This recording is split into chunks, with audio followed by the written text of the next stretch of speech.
what message would you lovingly send to Coptic Orthodox congregation members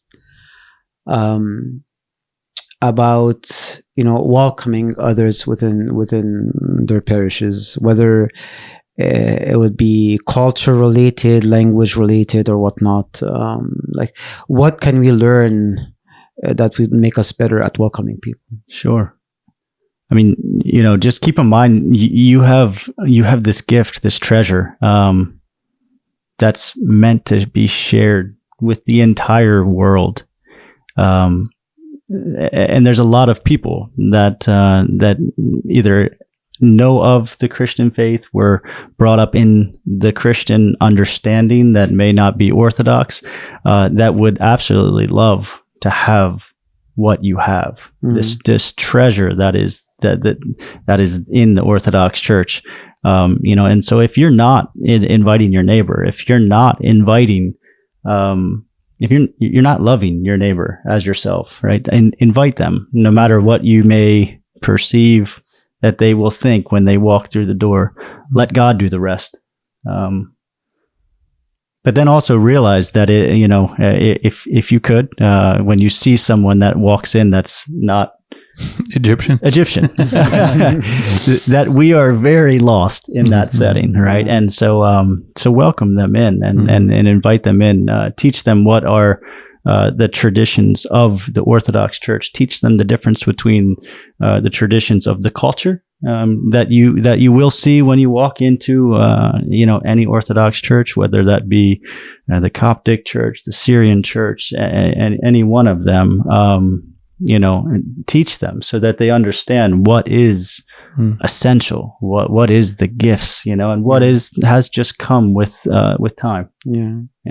Is there something we can do better on that perspective from what you've seen? I know you've had the blessing of going to several Orthodox churches, but is there something that we're, repeatedly doing wrong in terms of our welcoming or of catering to non-Egyptian, So personally for me, I was on a journey that I did not want to necessarily see what I was used to.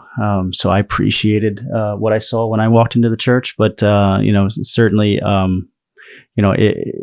if it could be expected that newcomers would be there, someone that would sit through with them, welcome them to say, hey, would you like me to sit with you to walk you through the liturgy, to explain to you what's going on off to the side, if you have any questions, to make sure that person does not leave the church with not understanding, what's happening, if they have questions. Because I think many times that may happen.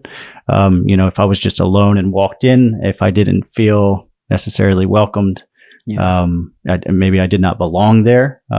But if somebody was there to help them through that process, make sure, STSA, I feel like, is doing a great job. I've been there many times, and there's many people in the Washington D.C. area that you can see they do the well. That it's something that it's looks a little bit more familiar, and it explains what's happening in the liturgy. It's after the liturgy, so if you wanted to invite somebody to that after church, and it's kind of a step process. You hear from the priest, from something that you're familiar with, and, then you can invite them into the liturgy and walk them through that. That would be something that's... I have a strong feeling that, your coworker, like, that's what she's missing. I have a feeling she didn't get a catechumen classes before. She wasn't explaining. Not just that, it's not a missionary, our church, our unique church, not missionary church. So there's language no such thing. too. Every church. No, but language too. I feel language. language has a big part. I feel. I mean, you tell us more. But your children, your yourself.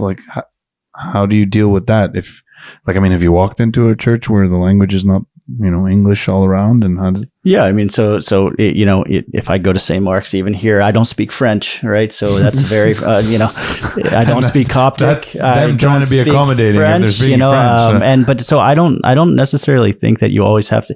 You'll never be able to accommodate to every person. It's just not possible. And if you do that, then you just look like the rest of the world. And I think, sadly, in a lot of the Protestant circles, we've tried to look so much like the world and be so welcoming that there's no internal change that's actually happening. And people are looking for a change. They're not, you might be comfortable if you listen to a song that sounds very familiar to you because it's a secular song.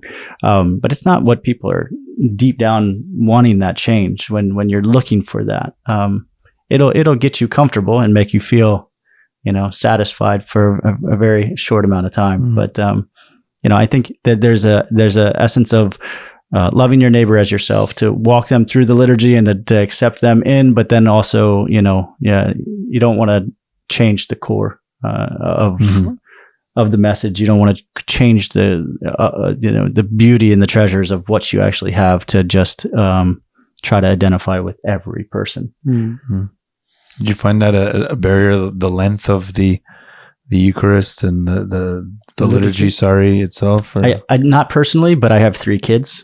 So even the last baptism started at 7:30 in the morning, and I have a almost 4-year-old, a 2-year-old, and now a 3-month-year-old. So it does create a bit of a challenge to try to keep them still for that long. It's hard to focus. It's one of those things. Personally,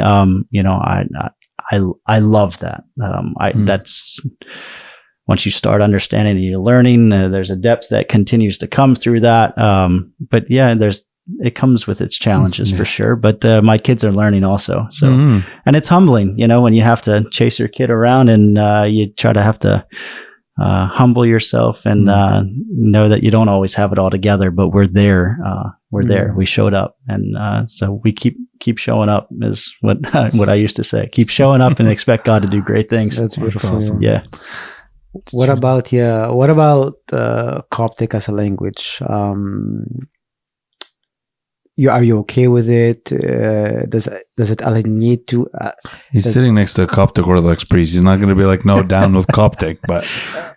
I know he can say whatever. I think there's a beauty to everything. I think there's a beauty to the Hebrew language. I think there's an understanding that comes when we try to translate everything. It loses its meaning. I have no problem. I shouldn't say I have I don't see an issue with trying to retain something that has such depth and beauty. For me personally, that's not where I am yet. I'd be interested to learn, just like I am interested to learn Hebrew. But I can only retain so much. You right? have 3 kids. That's a nice project for now. Yeah. Learning Hebrew and in Coptic my retirement stage, maybe. But I think there's a beauty in everything, right? But do you feel that it helps you? It hinders you? And it's okay. Yeah. I mean, currently it does neither for me at the moment, because I'm just trying to learn the liturgy and I'm just trying to understand everything else. So it's one thing that I look forward to having a deeper understanding once I'm there. Yeah.